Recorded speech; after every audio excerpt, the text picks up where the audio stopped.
When the South Tower of the World Trade Center collapsed on 9/11, every person still in the building was killed.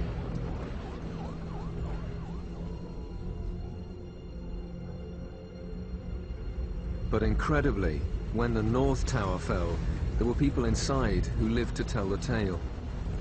As the building disintegrated, it left a pocket of survival between the 1st and the 6th floors in Stairway B. The 14 people who happened to be there heard hundreds of floors falling on top of them. You could actually hear the floors hitting one another. Boom, boom, boom, boom. And I remember thinking to myself, I said, oh shit, this is it, we didn't make it. I rolled to a corner and basically went into a fetal position and just waited for the end. I thought I was going to be dead in a few seconds. And I remember feeling, I hope, you know, I hope this is fast. I pretty much saw my funeral, so everybody's at the wake, and my parents and family there. To survive this avalanche of 500,000 tons of steel and concrete seemed like a miracle. So how did they survive? And what does it feel like to be the ones that got away? This is the untold story of the most dramatic near-death experience in recent history, the miracle of Stairway B.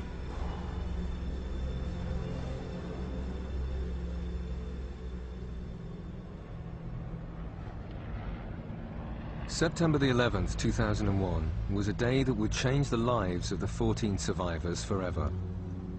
Their story begins with the chain of events that brought them to Stairway B. Most of them were there to save others as New York firemen. At 8:45 a.m., Lieutenant Mickey Cross was at his fire station on East 29th Street when he heard the first reports coming in of an extraordinary incident. I'm listening to a transmission from a chief, and he was downtown, and he was at a gas leak or something very routine, and he was calling to the fire department dispatcher that he was confirming that an aircraft had hit the World Trade Center. The plane hit the North Tower between the 93rd and the 99th floors. Josephine Harris was a clerical assistant working on the 73rd floor. The building just began to rock, and I kept saying, why won't it stop? Why won't it stop? Among the first firemen to respond to the emergency was Lieutenant Jim McGlynn of Engine 39, based on the Upper East Side. His initial concern was for the safety of his girlfriend. My girlfriend Kathleen works in that area, so before we left, I called and left a message on her voicemail at work that there was a plane that hit the Trade Center, that it was probably terrorism, and to stay away from that area. Huge fires were engulfing the top of the North Tower. Josephine Harris knew it was time to get out and was trying to remember her evacuation drill. Always take your pocketbook. And I remember that. You got your keys, you got your money. So, I always have the bag, and I'm letting go of my pocketbook. And then I start down the stairs. But that's when I'm thinking, what's going on? 235 firemen arrived at the disaster area in just 15 minutes. One of the first units to arrive was Ladder 6, based in Chinatown, led by Captain Jay Jonas, a veteran with 20 years service as a fireman. It put a knot in your stomach, you know, going across, seeing that. Something that you never thought you'd see. You know, you saw the North Tower of the World Trade Center, the top 20 floors in flames. When Lieutenant Jim McGlynn and his unit arrived at the scene, the tragedy was all too real. One of the first hazards they faced was the bodies of jumpers crashing to the ground. I saw people jumping. You heard them hitting the pavement. And you realized the utter desperation that these people must be going through in order to jump to their death.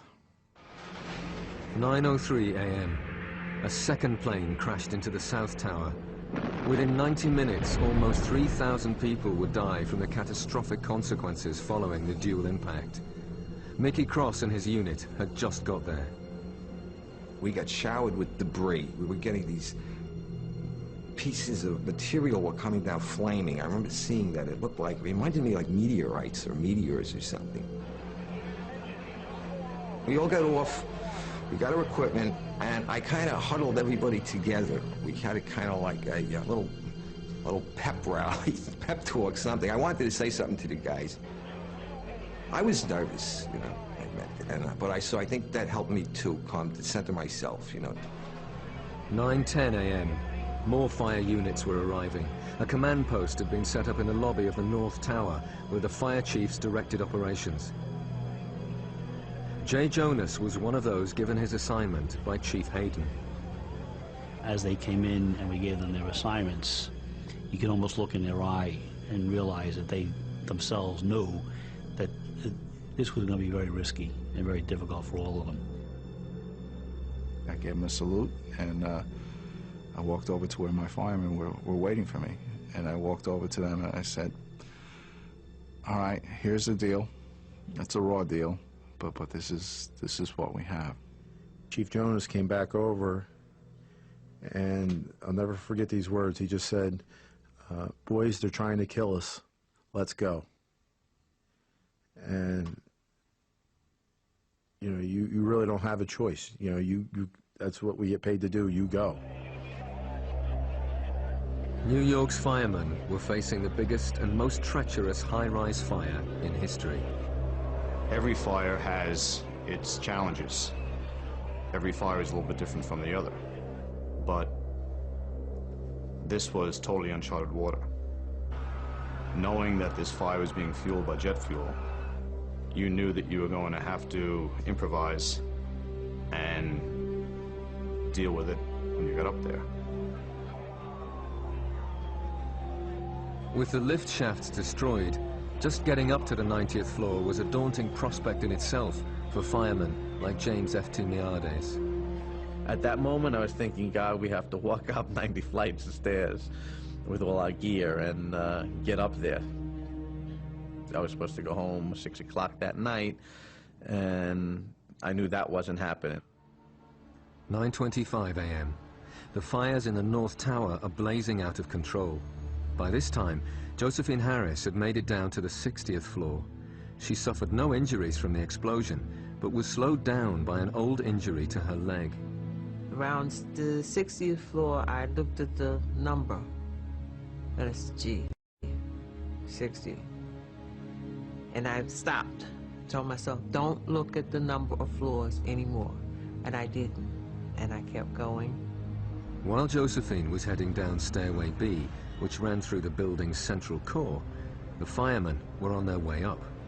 We stopped every 4 or 5 floors. We stopped, take a breather for a minute, and we kept telling people, just keep moving, just keep moving, just keep moving. And people kept saying, you know, God bless you, as we were going up. You know, be careful, God bless you. On the upper levels, the fires had reached temperatures of 1,300 degrees Fahrenheit, causing the steel framework supporting the twin towers to buckle. But the firemen were unaware how close the buildings were to collapsing. It took us about an hour to get to the 31st floor, and we were regrouping there, and at that time the building shook so violently that you couldn't stand up. Everybody had to hit the floor. What had caused the building to shake so violently was the collapse of the South Tower beside it. However, the firemen inside the North Tower were unsure what had just happened. Many of their radios weren't working, and the huge dust clouds made it almost impossible to see anything outside. I thought the elevators may have been coming down the shafts. Maybe they cut loose and they were coming down the shafts, and I was right near the open shaft, so I was a little concerned about being sucked into the shaft. I'm thinking if the elevator's coming down, it's going to create a vacuum and I could be pulled. You know, this is what was going through my mind. In the back of my mind, I thought that a piece of our building had fallen off. So I looked at Billy Burke. I says, all right, Billy, you go check the south windows. I'll go check the north windows. We'll see what we can see. And I couldn't see anything. All I saw was the white dust pressed against the glass. I looked at Billy Burke, and I asked him, is that what I thought it was? Thinking he'd say that part of our building collapsed. And he just looked at me with a straight face. And he said, the South Tower's just collapsed. It was a disaster on an unimaginable scale. The streets around the World Trade Center had been engulfed with debris and dust, leaving the command structure of the fire department in tatters. It was now only a matter of time before the North Tower would also fall.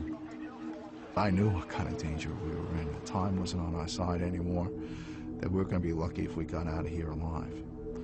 So I looked at my guys and I says, all right, guys, if that one can go, this one can go. It's time for us to get out of here. But time had run out.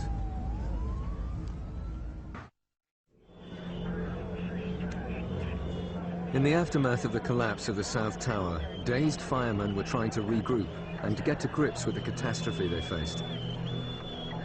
All they could hear were calls for help and the high-pitched personal alarms of injured colleagues going off all around them. But up in the stricken North Tower, some of the firemen making their way down still weren't aware of the extreme danger they were in. We weren't running. We weren't even really moving all that fast, you know. We were basically at a very steady pace. We stayed together and we were working our way down. I thought I was very clear to my men that the other tower had collapsed. But I didn't find out till later that they really didn't understand what I was telling them. The whole way down, he was like, he just said, come on guys, let's keep moving, let's go. A couple times we'd stop and we'd look around, you know, maybe take a look on a floor. Come on guys, let's keep moving. 10:15 a.m. Captain Jonas and his Ladder 6 crew had reached the 15th floor when they ran into Josephine Harris on Stairway B. Even though her office manager was helping her down, her leg was so bad she could only move at a snail's pace. Every fiber in my being was telling me, keep going. You know, you're wasting time. Get out of this building. And I turned around and said to Captain Jonas, I said, what do you want to do? And he said, grab her, let's go. Somebody told the manager that was with me, because he stayed with me, that he could go. They would take care of me. This was Ladder 6. And we start down. I'm getting more and more tired. It's really getting to me now. I helped her as much as I could, and we moved down, but it was a very slow process. She was, her legs were giving out. She was just all beat up. I'll be behind Billy Butler. And I said, Billy, can you move a little faster? And my speech would be slower and more deliberate. Inside, I'm screaming. We got to get out of this building. We got to move faster. We got to move faster. So we're not going to make it. It was 10:24 a.m., 25 minutes after the collapse of the South Tower. Captain J. Jonas and Ladder 6 had helped Josephine down to the 4th floor. Then they ground to a halt. Once we got to the 4th floor, Josephine Harris couldn't stand up anymore.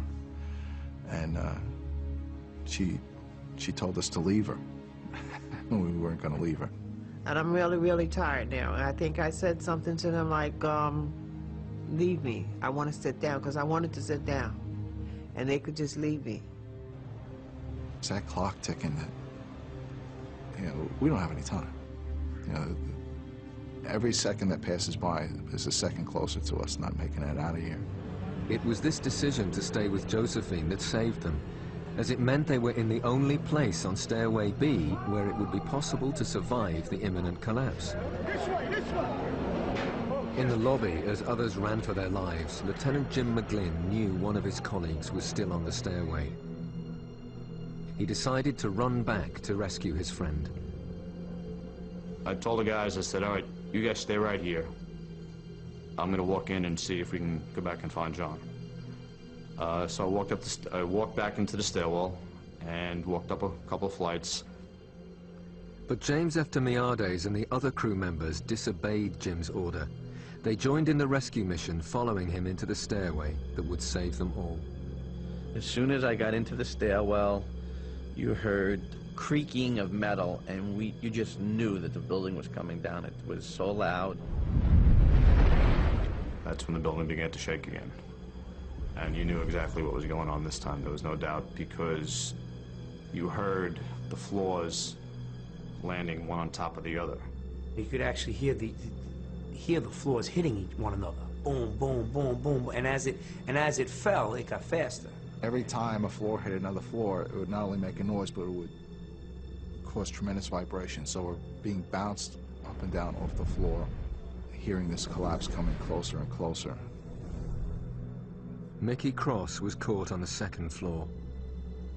My helmet started flying off my head. I had forgotten to snap my helmet. So I grabbed my helmet. I guess instinctually I just pulled myself down into the corner. The collapse of the North Tower created a massive rush of air. I was blown down 6 stories down to the first floor, and all I can remember while I was being blown down was, oh my God, oh my God, oh my God.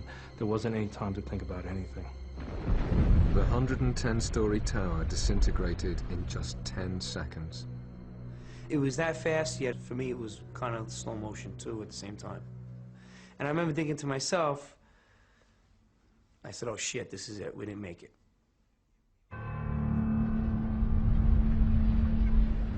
Faced with what seemed like certain death, the trapped firemen thought their last thoughts and prepared to die.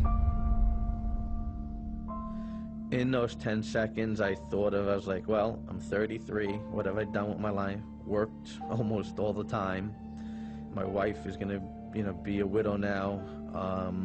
And I pretty much saw myself. Pretty much saw my funeral. I saw everybody at the wake at my funeral, and my parents and family there. You think about everything, I guess, that you haven't done in your life. And you realize that, is this it? Are you gonna make it out of here? And I was just too young, and I have too much more to do with my life than for this to be it. I thought I was gonna be dead in a few seconds. And I remember feeling, I hope, I hope this is fast. Because I had a fear of being trapped, like say with a broken back or severely injured, and still being conscious and alive. It was strange, but I was at peace when the collapse actually started. I said, all right, whatever's gonna happen now is gonna happen. And I hope it doesn't hurt too much, but the fear was gone. The collapse of the North Tower killed over 1,300 people trapped inside the building. But some of the concrete walls encasing Stairway B had remained intact, and enclosed within them, 14 people were still alive. As they opened their eyes, it seemed as if a miracle had happened. I could hear Mike. I could hear him groaning. I could hear him called out to me. I called out to him, so I knew he was alive.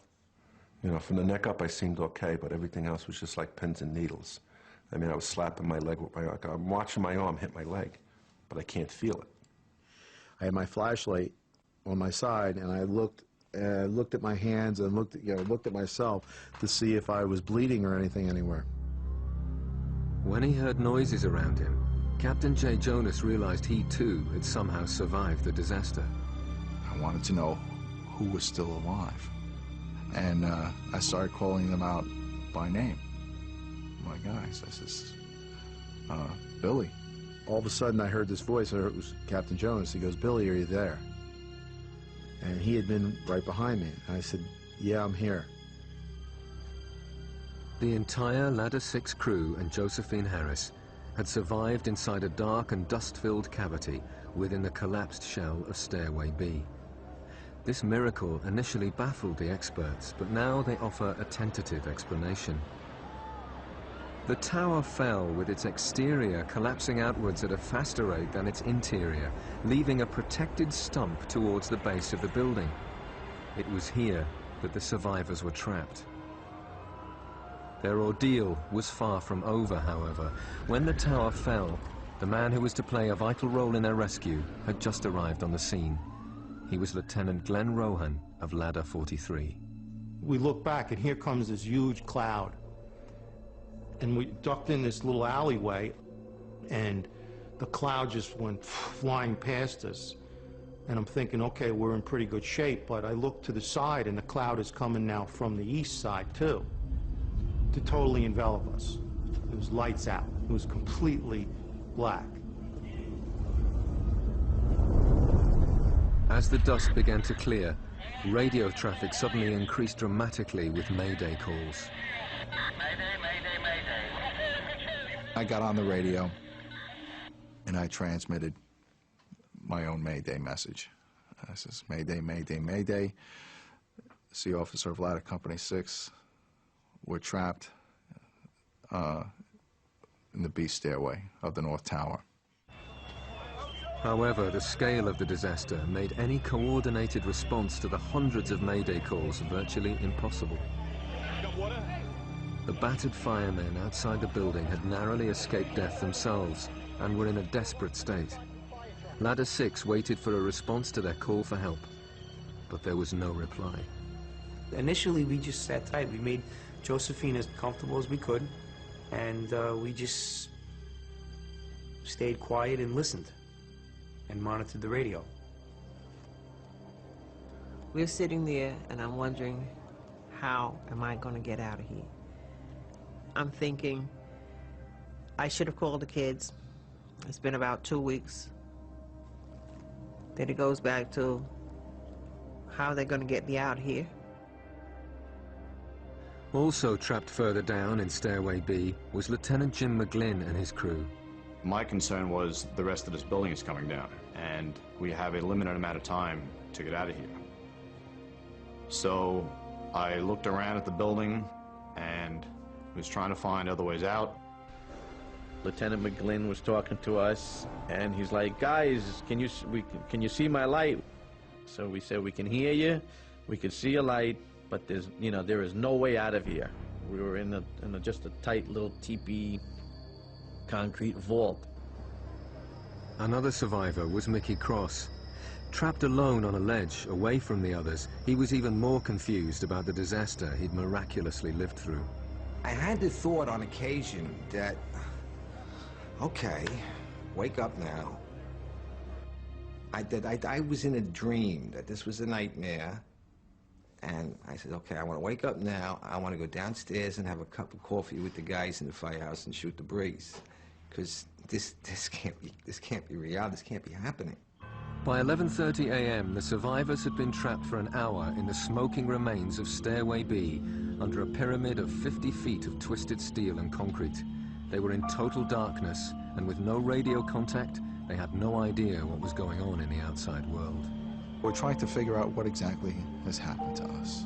We survived some sort of catastrophic event, but we don't know how bad it is. You know, did the top of the building fall off? You know, couldn't be the whole building collapsed because we're still there. You know, we're in this stairway. It's twisted and rubble-filled, but it's there. In the debris field above them, the firemen were just beginning their search and rescue operations. But the chaos and destruction that confronted them made it all painfully slow and extremely dangerous. Mickey Cross feared they would all be dead before anyone found them. I had no idea what was over us. I'm thinking 110 stories. How much rubble that is, if they start pulling it apart, how long would it take for them to get to us? So there were times it was very like wondering, they'll never get to us. It might take weeks and weeks, you know. It soon became clear to the outside world that there would be very few survivors. Those who feared their loved ones had been killed when the towers collapsed desperately tried to find out if they were alive. Mickey Cross's girlfriend Christine telephoned his fire station. She was told he was missing. I started yelling at the firefighter who answered the phone. I was saying, what do you mean? What do you mean? He's just not back from the job yet. And then I came out of my little denial and I I said, listen to me, I'm calling this disaster a job. And then I went out to look for him. Strict security measures made it virtually impossible for family and friends to get anywhere near the World Trade Center site. So Jim McGlynn's girlfriend Kathleen went to his fire station for any news of him. I just started asking a lot of questions, and I said, well, can you at least tell me when they responded? And at first they just weren't sure, or they just didn't want to tell me. And then one of the firemen came up to me and he said they responded at 8:52. And it was then that I really started to fall apart, because I realized if they left at 8:52, they were down there. And I knew what happened. Hundreds more firemen were now arriving at the disaster area, but Captain Jay Jonas's Mayday messages were still not getting through. Trapped down in the remains of Stairway B, there was nothing else Jay could do. We realized we can't get ourselves out. And that's a big mental leap for a fireman to take, because we're so used to being the people who are going in to rescue someone. Now, the roles are reversed, and you realize you're helpless yourself. But with the survivors buried alive beneath a debris field that extended over 16 acres, it seemed they would need another miracle to save them.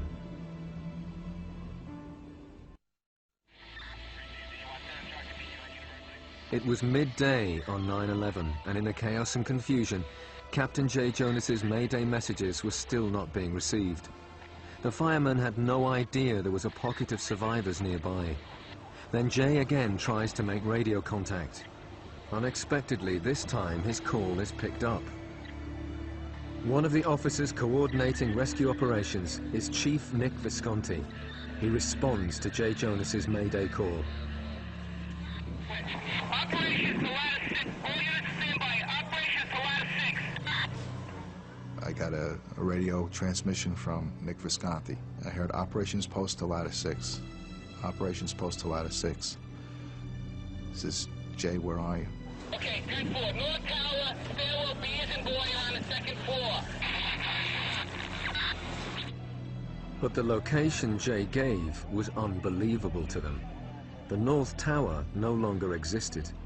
They asked for his location again. He asked me that a couple times, and one time he asked me that. Somebody else got on the radio and said, "Where's the North Tower?" I remember somebody saying it, "Where's the North Tower?" on the radio. And I said, "Oh, shit." I says, it's not good. Chief Visconti sent out rescue teams to look for Ladder 6. However, first they would have to find the remains of the North Tower. In the meantime, the chief kept in contact with Jay Jonas. One of the few times I got choked up, he just kept coming over the radio and said, "I'm coming for you, brother. I'm coming for you." News that the firemen of Ladder 6 had survived the collapse of the North Tower got through to Jay's wife, Judy, but she was told they were still trapped. It was a relief in some ways to hear that he was alive and that he was trapped, but there was many stories of guys being trapped and not coming out. So trapped is not a great word for a fireman's wife, but he was alive. There was no news at all, however, about most of the missing firemen. Chief Hayden, who was coordinating search and rescue operations, had the painful job of answering questions from next of kin. There were many men that I know and work with coming up to me and asking me, you know, "Pete, Chief, have you seen my son?"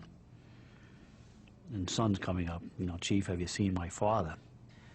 And it was a very difficult time to look them in the eye, and knowing full well that most likely their son or their father had been killed. By 1:30 p.m., the firemen had now been buried in Stairway B for 3 hours. I started to freak internally. I never voiced anything, but inside, I was freaking out, and I wanted to get out of there, you know. And but I started to look around, and everybody else was calm Josephine was calm, so I started to talk to myself to calm myself down. Glenn Rowan and his Ladder 43 crew were one of the first rescue teams sent out to try and find the Stairway B survivors. We're walking across this debris field, and it was pretty hazardous area to be. And I'm like, God, dear God, I just say to myself, it was the first time I said, you know, just, you know, keep my guys safe. You know, this is dangerous. This is very dangerous. Nearby, Josephine felt helpless but remained calm and composed.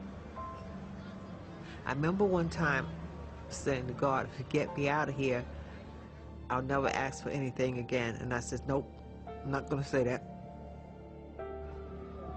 The next thing the survivors remember is that down in the depths of Stairway B, the dust lifted, and it was as if another miracle had happened.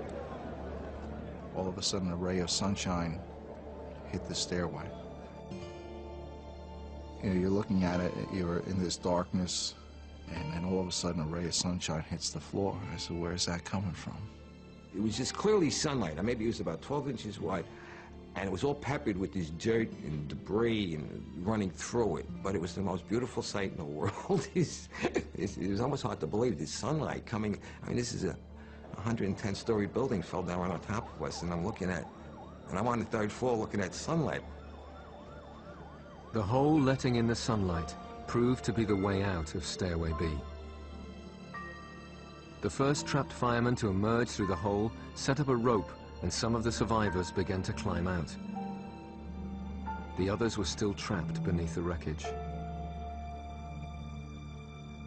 Somebody goes, there's a fireman. And sure enough, we looked out through this hole, and there was a fireman.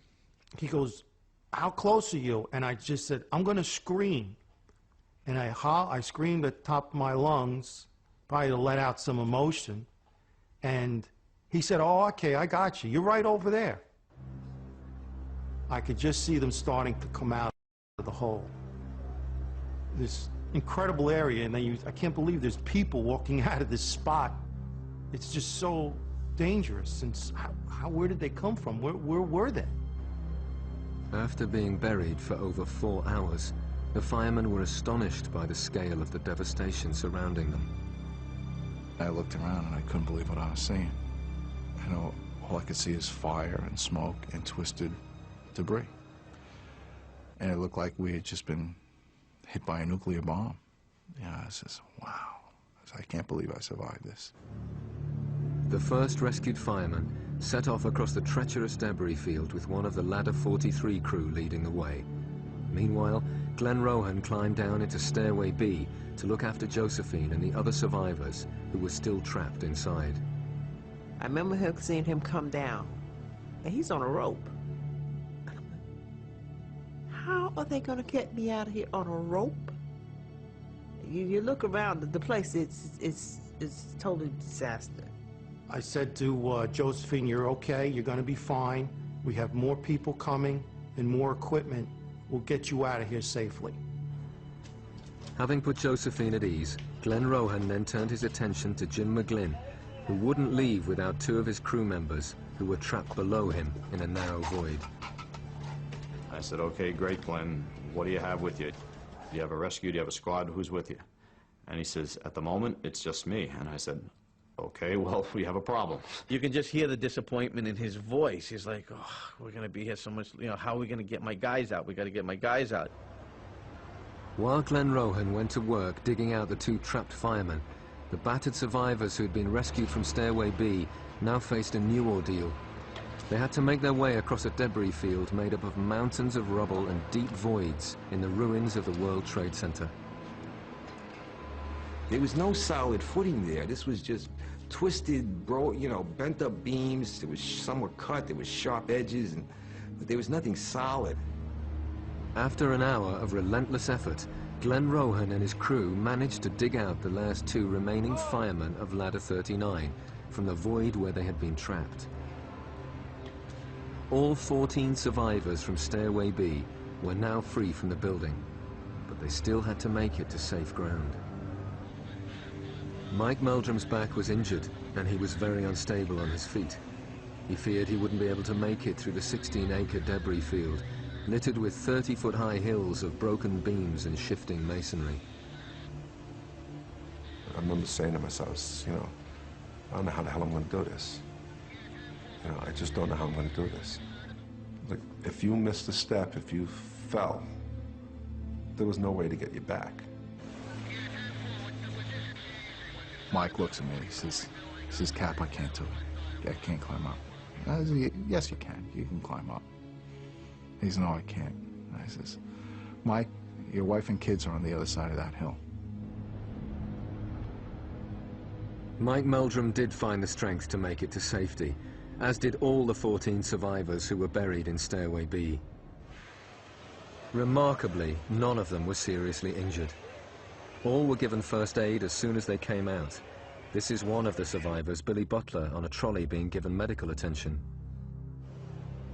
The first thing Mike Meldrum wanted to do was to escape from the nightmarish landscape and get back to the security of his fire engine. I remember looking for the trucks, because all the trucks were there. And I could see the walkway bridges, they were down. I couldn't see any trucks. There were no... I says, my truck should be somewhere right here. And I couldn't see it. All it was just mounds and mounds of debris. And I think that was the first time I really got to look back. And there was nothing in these buildings. 3 p.m. Jay Jonas was looking for a command post to report in. He saw Chief Hayden standing on top of a fire truck, coordinating the rescue operation. Jay came up, and he reported. He stood there, and I'm looking down at him, and he saluted me, and he says, Captain Jonas, reporting for duty. And I just couldn't help but smile at him, because this was one of the bright moments of the day. It was a very emotional moment for him and I. You know, he looks down, and he starts crying. I look up and I'm crying. And he says, Jay, it's good to see you. I says, it's good to be here. Mickey Cross was wandering around in a daze trying to find his crew members. Then he saw a man behind a desk at an improvised command post. There was a flat table with some papers on it, and it was the chief sitting there, and I said, that looks like someplace I should go. And I said, I'm Lieutenant Mickey Cross, Engine 16. So he looks at me, he goes, he has this list of names.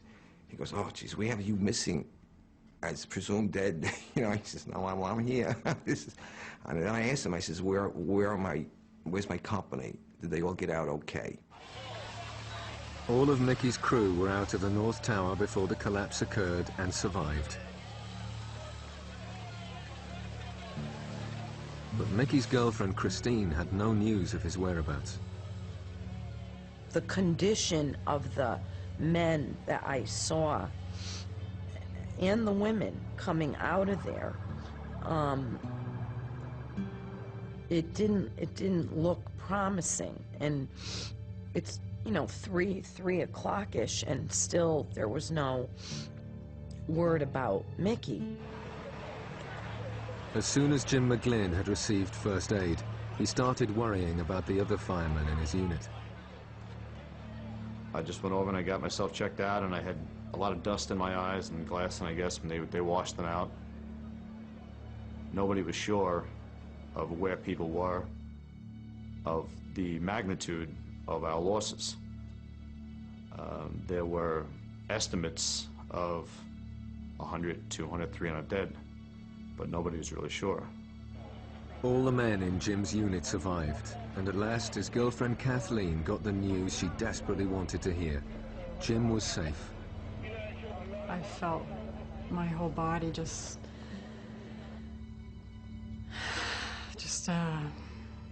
feel relieved. And I just said my prayers of thanks. James F. Tamiade suffered severe breathing problems. He was given emergency treatment, then taken to hospital. Before he went, he managed to speak to his wife. I called my wife. I said, it's me. I just want you to know I'm okay. I gotta go. Call my mom. Let her know I'm okay. So she says okay. There was relief and euphoria at having survived against all the odds. But there would be a price to pay for those who owed their life to the miracle of Stairway B.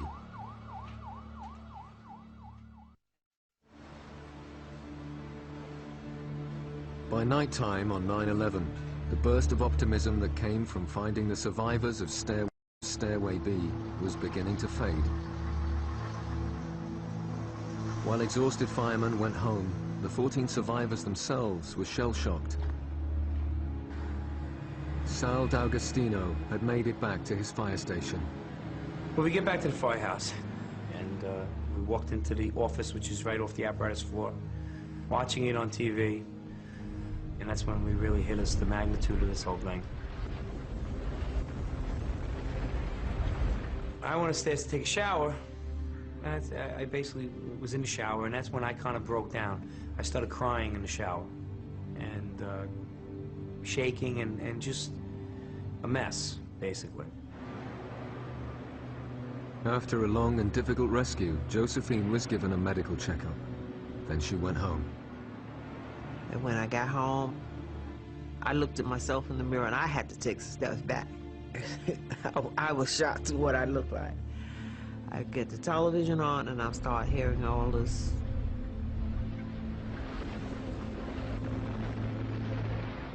And I lost it. I just lost it. Right there in the middle of the floor. Just unbelievable. For hours, Mickey Cross aimlessly wandered the streets before returning to his fire station in the evening, where he was reunited with his girlfriend, Christine.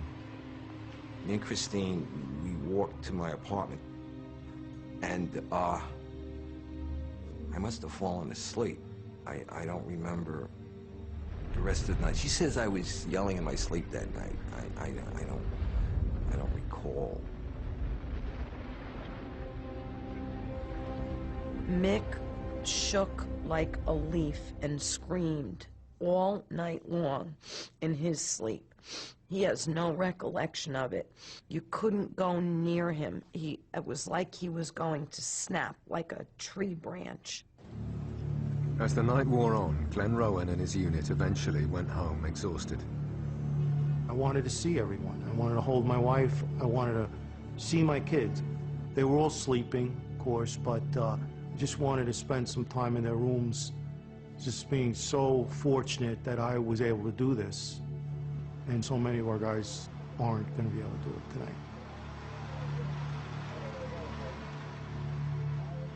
However, for the 14 who survived inside the collapsing North Tower, it was very difficult to return to everyday life. Very soon, the trauma of their near-death experience came back to haunt them. About 3 days later, I woke up at 3 o'clock in the morning uncontrollably shaking. My wife was going to call an ambulance for me, but I convinced her somehow not to do that. And evidently it took 3 days for all the adrenaline to come out of my body, and then I started feeling everything. The emotion, the pain in my leg and my back, it all came out about 3 days later. The survivors dealt with the emotional fallout of 9/11 in the most unexpected and extraordinary ways. Mickey Cross asked to be assigned to search and rescue operations. Immediately going back to the scene of his worst nightmare proved to be terrifying, but therapeutic. We were approaching the World Trade Center, we're coming down West Street, and I was sitting in the front of the bus in the first seat, and I'm looking at the Trade Center, and I saw all the smoke, and the structures were up, and the burning, it was like an orange glow. And that was the first time I got scared, and I remember thinking, what the heck am I doing coming down here? And after a while, I just got used to it.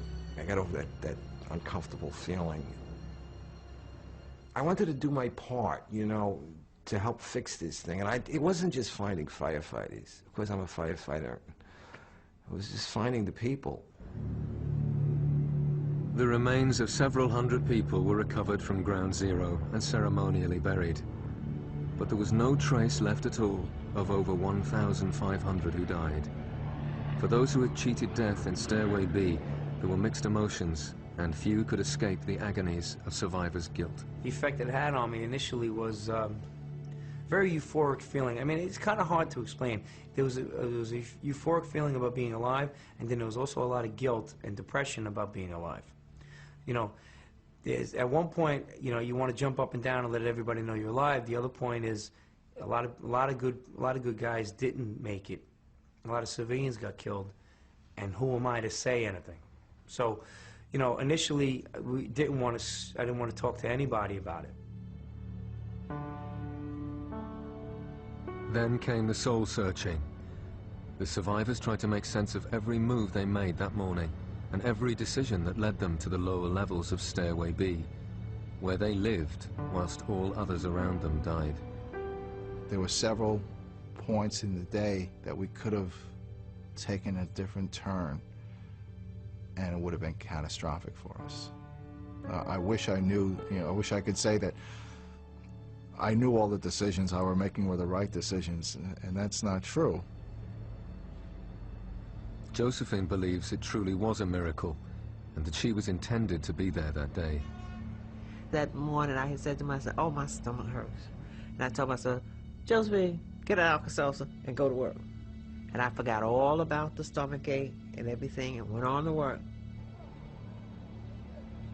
I was supposed to be there, because if they were going at their pace, if I was going at their pace, we wouldn't be here. Stopping to save Josephine Harris, that was really a major decision for us, for me and my guys, and for her too.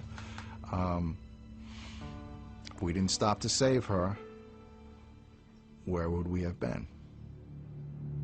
The firemen who survived have told their story to bear witness to the courage of their colleagues. 343 died on 9/11. It was the darkest day in the history of New York's fire department. The miracle of Stairway B is remembered as a moment of hope amidst the tragedy of that day. There probably isn't one of us in the group that couldn't rattle off 30 or 40 names of guys that they knew, that they had a couple of beers with, that they went to fires with, that we lost that day. You know, and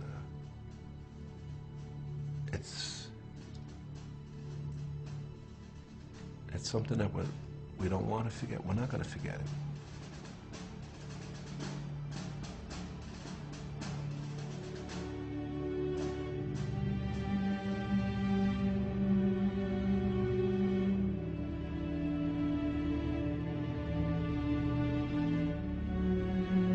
We continue with the tragic events of 9/11, captured in a single image airbrushed out of the media's history of the day, and the falling man, next.